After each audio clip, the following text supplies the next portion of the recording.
ஆசையில தொட்டு புட்டேன் நெஞ்சுக்குள்ள ஜல்லிக்கட்டு புடிவாரமானே ஒரு கடிவாளம் போட்டேன் மலை நாட்டு தேனே ஒன்ன மடி மேல சாச்சேன்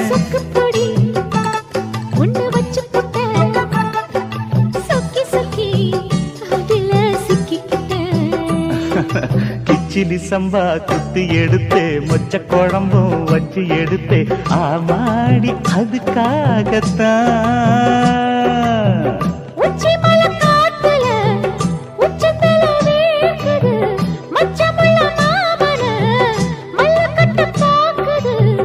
பக்கம் வந்து வருசி பக்கவா